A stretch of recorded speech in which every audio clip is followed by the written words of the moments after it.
أعوذ بالله السميع العليم من الشيطان الرجيم بفضل الله بسم الله الرحمن الرحيم الحمد لله رب العالمين والصلاة والسلام على خير خلق الله أجمعين محمد اللهم صل على محمد وعلى أهل بيته الطيبين الطاهرين واللعنة الدائمة على أعدائهم أجمعين إلى قيام يوم الدين. I begin firstly with congratulating Imam Sahib al-Asr wal-Zaman and his forefathers and the prominent ulama, the brothers and sisters attending this majlis. I congratulate them on the birth of Imam al-Hujjat ibn al-Hasan al-Mahdi, Ajallahu ta'ala farjahu al-Sharif. On this auspicious occasion, there's so many topics we can speak about regarding the Imam of our time. However, sometimes what we usually get is people congratulating one another on being of the Shia of Ahlul Bayt, of the Shia of Ali ibn Abi Talib alayhi salam. And we talk about how this is the greatest bounty and the greatest benefit that we have. But sometimes people may veer and doubt and think maybe we're just self-reinforcing our ideas amongst one another. So we look at one another and say, oh, you've got it right, good on you, you're a Shia. Congratulations, good on you, you follow the Imam and you await the Imam. However, rarely do we look into the Holy Quran and the verses of the Holy Quran that show you that this is exactly what it is. When we speak about, for example, that Allah subhanahu wa ta'ala created the whole creation for Muhammad wa al Muhammad.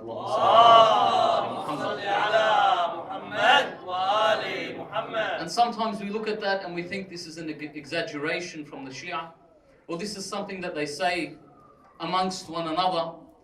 However, it is within the Holy Quran. And yet we read these verses and we hear these verses, but rarely do we look at what the meaning is behind these verses. And it's clear cut when Allah subhanahu wa ta'ala says, وَإِذْ قَالَ رَبُّكَ لِلْمَلَائِكَةِ إِنِّي جَاعِلٌ فِي الْأَرْضِ خَلِيفَةً. So he says to the angels that I am going to create a successive authority. This is what a Khalifa is. We translate it sometimes as vicegerent, but he says successive authority. So basically I'm putting a being that is mine on earth that represents me, and it shall be successive. This is enough. What did the angels say? Immediately they respond, أَتَجْعَلُ فِيهَا مَنْ يُفْسِدُ فِيهَا وَيَسْفِكُ الدِّمَاءُ وَنَحْنُ نُسَبِّحُ بِحَمْدِكَ وَنُقَدِّسُ لَكَ. They say to him, will you place upon this earth what will cause mischief and bloodshed? And yet we sing your praise. And we speak your praise all the time. And he says to them, إِنِّي أَعْلَمُ مَا لَا تَعْلَمُونَ. I know what ye know not. In other words, that yes, mankind placed on this earth, this is the first thing that they turn to. They turn to bloodshed. They turn to tyranny. They turn to oppression. And if you have a look at the world today, because the world today to us is what we read in the newspaper that we read. And the majority of the people in Sydney read the Daily Telegraph, for example. So they read this paper that is full of lies, this right-wing paper that runs on sensationalism, and it's the most available paper, and to them this is what is happening in the world and nothing else. And yet there is so more. How much oppression that happens in the world. Africa, a country that's probably 3 or 4 times the size of Australia. And look how big Australia is. And the oppression that happens within Africa, the death, the murder, no Amnesty International, nobody says about the plight that happens to the people that are within there. In the Middle East, people arrested, taken away, hidden in underground dungeons, sometimes never to be seen again.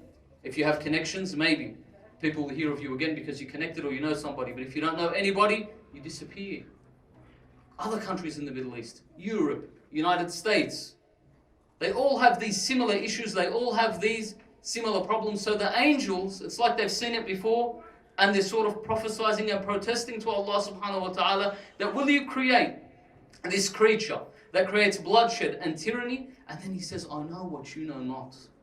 Allah says, I know what you know not because I'm creating the Khalifa, i.e. I am creating Muhammad wa al Muhammad. Muhammad. Allah subhanahu wa ta'ala refers to the Imam many times in the Holy Quran. الَّذِينَ يُؤْمِنُونَ بِالْغَيْبِ, for example.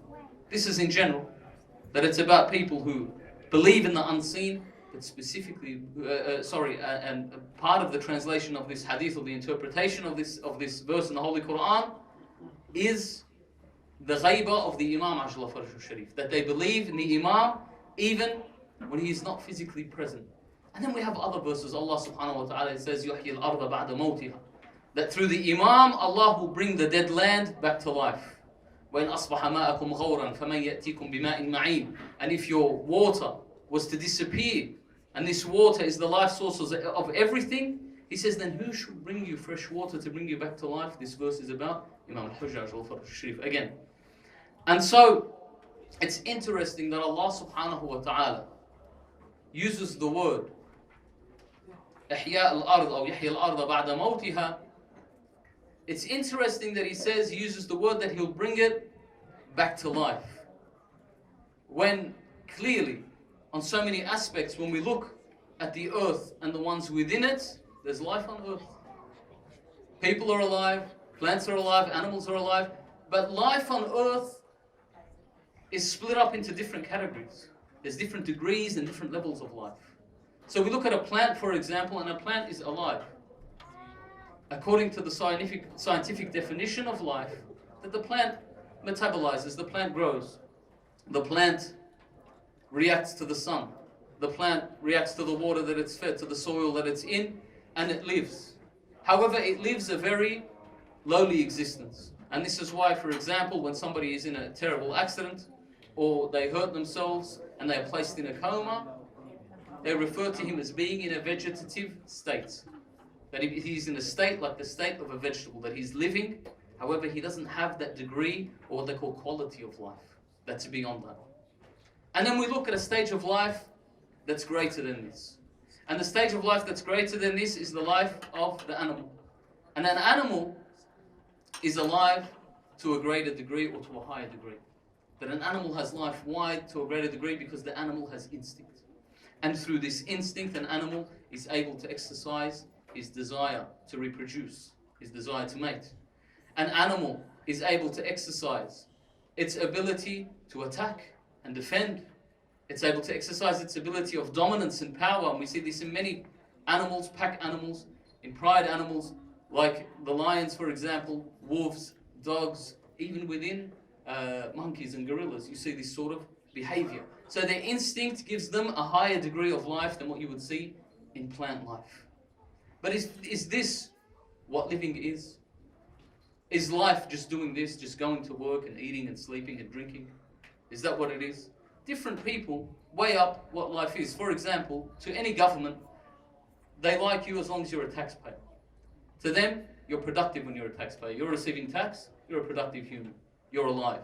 However, is this the life that Allah subhanahu wa ta'ala meant for us when He says, إِنِّي جَعَلٌ فِي الْأَرْضِ خَلِيفَةً? Is this the life that Allah subhanahu wa ta'ala, the divinely revealed life, that He wanted for us to have? Nay, it's far from this. That the life that Allah subhanahu wa ta'ala created for us and wanted us to have is a life that's much higher than this. It's of a much higher degree, of a much higher level. In fact, this life that He speaks about is so high that He speaks about the ones who are slain in the path of Allah. وَلَا تَقُولُوا لِمَنْ يُقْتَلُ فِي سَبِيلِ اللَّهِ أَمْوَاتٌ بَلْ أَحْيَاءٌ عِنْدَ رَبِّهِمْ يُرْزَقُونَ. Nay, they are alive. Do not say about the one who is slain in the path of Allah as dead. And then He says no, or nay.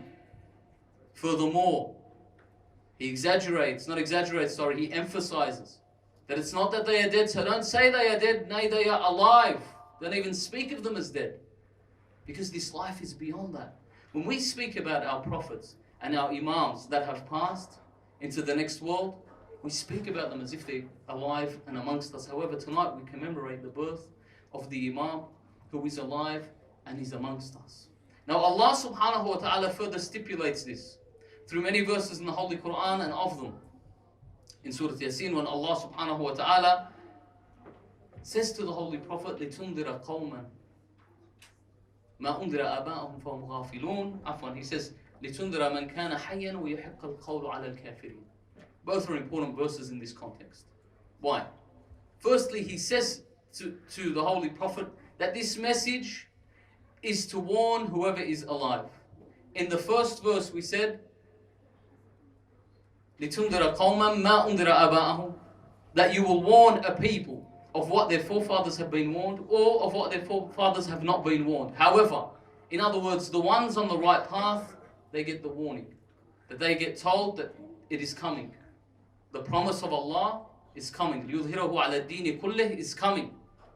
That He promised you from the beginning that this Khalifa will reign, that he will have power over this earth, and that this religion will be supreme and an authority over every religion and over every way of life. Equity and justice will reign. But when is this happening? So all this promise from the beginning was all about the Imam Sahib al-Asr, the Imam of our time. This whole promise was all about that Imam, and where is it? In the Holy Quran. In the next verse he says, لِتُنْذِرَ مَنْ كَانَ حَيًّا. He says to him that you, وَيَحَقَّ الْقَوْلَ عَلَى الْكَافِرِينَ, to warn those who are alive. So therefore he speaks of the ones who have guidance, who have some guidance, who have learned and followed the Abrahamic faiths, that these are people that are alive according to the divine revelation. And then he continues the verse, and at the end of the verse he says, وَيَحَقَّ الْقَوْلُ عَلَى الْكَافِرِينَ. So in other words, he uses the word kafirin. And a kafir, sometimes we get this term incorrect, or we get it wrong. When we use the term kafir, we use it as somebody who is a non-believer. So anyone that I know or I meet at school that's not a Muslim is a kafir. This is incorrect. A kafir is somebody who covers the truth. That's the base meaning of it. So somebody who has seen the light or has seen the message, and yet he shuns it and he walks away from it. So he sees and he rejects this message. This is what a classical kafir is. However, Allah subhanahu wa ta'ala talks about the believer or someone who has the light of faith as hayy, as living. So the kafir is like the dead. This is opposite of the term hayy. The opposite of it is mayyit. And therefore he uses this word kafir as synonymous with mayyit. وَيَحَقَّ الْقَوْلَ عَلَى الْكَافِرِينَ. So in the first part he tells the Prophet to warn those who are alive and to show the truth to the ones whom are dead. So life in the divine sense is something that is greater than the life, the life that's defined scientifically, and this life is the life through the wilayah of Muhammad wa al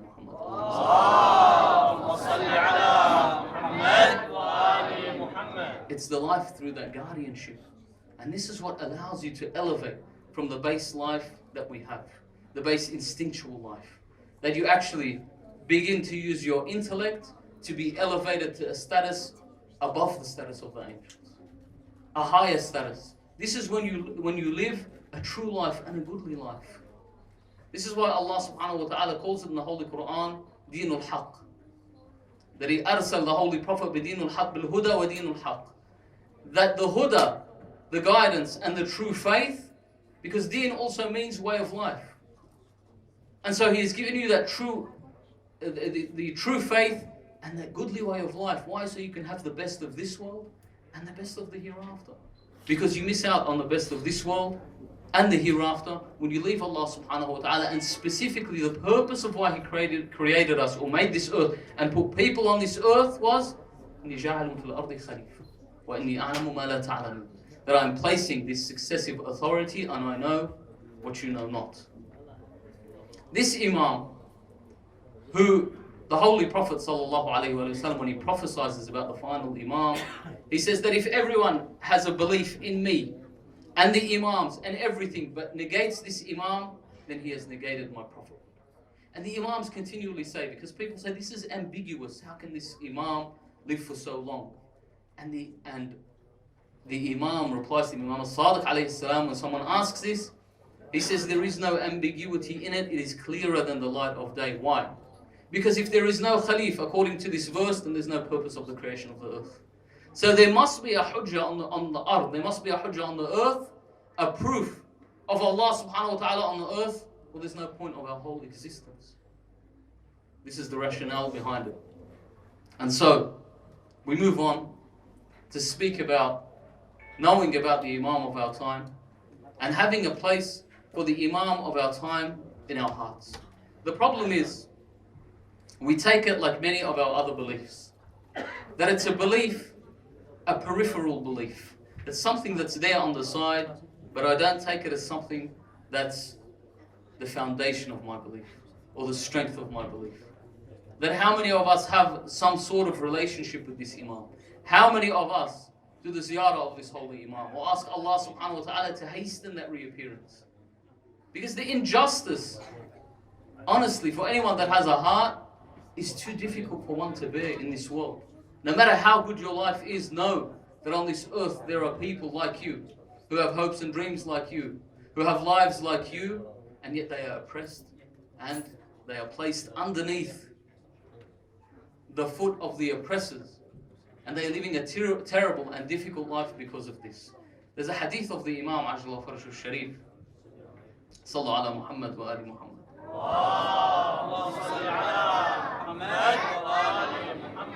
He says, because many people ask, why is it we can't see the Imam? Why is it we can't meet with the Imam? Why is it we can't be by the side of the Imam? And you really have to think about where is the sincerity of our want for this thing. Because how many things in our life that we place all of our skill and our effort and our motivation towards it, and we acquire it. You want to buy a certain house, you put your efforts and you get it. You want to buy a certain car, you put your efforts and you get it. You want certain marks, you put your efforts and you get it. You want to win in your football game, same thing. You place your efforts and you get it. But how many of us actually look towards our Imam for that sort of thing? You know, at the time of all of the other Imams, anyone that had any problem, they would run to the Imam and say, this is my problem. You're God's man on earth, solve it for me. I have this issue, solve it for me. But for the Imam of our time, so many people, they say, I've tried for years and every year I go to this place and that place, or try this dua and this ziyarah, but with lack of sincerity, they are unable to meet with the Imam. And so the Imam says, لو بحثتم عن كما كنتم تبحثون عن ضالتكم لوجدتموني.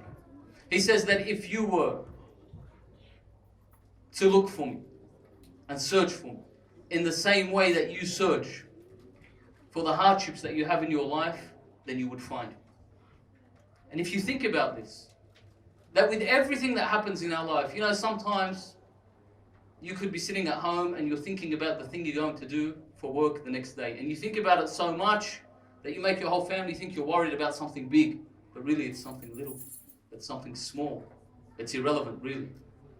And yet you think about it so much, sometimes you might have a court case pending. Sometimes you might have something small, a parking fine, a speeding fine. And this takes up your whole mind and you think about the whole thing. However, when we look towards our Imam, we don't have anything of this, or we don't see anything of this. There's a beautiful quote from one of the ulama. He's giving a lecture and he speaks about something about looking for the Holy Imam or meeting with the Holy Imam.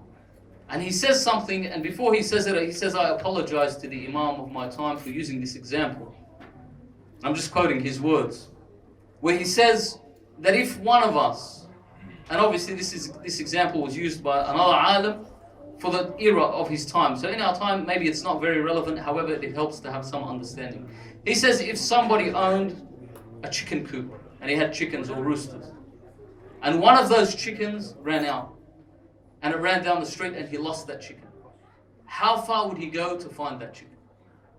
He'd look outside the house first, and then he'd run down the street. He'd start knocking on the doors of the neighbors. Has anyone seen the chicken or the rooster? So on and so forth. He might go a few blocks.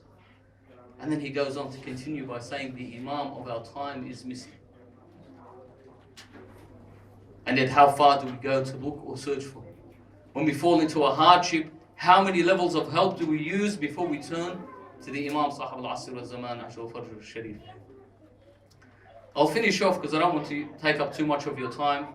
The point of the matter is that this Imam is here and he is there for us, and all we need to do is reach out and ask. We ask Allah subhanahu wa ta'ala to have mercy on our dead and to cure our sick and to accept our deeds, inshallah, and give us the tawfiq to attend these sorts of majalis. وآخر دعوانا أن الحمد لله رب العالمين. رحم الله من قرأ سورة المباركة الفاتحة وهدى ثوابها إلى أرواح المؤمنين والمؤمنات تصفقها الصلاة على محمد وآله.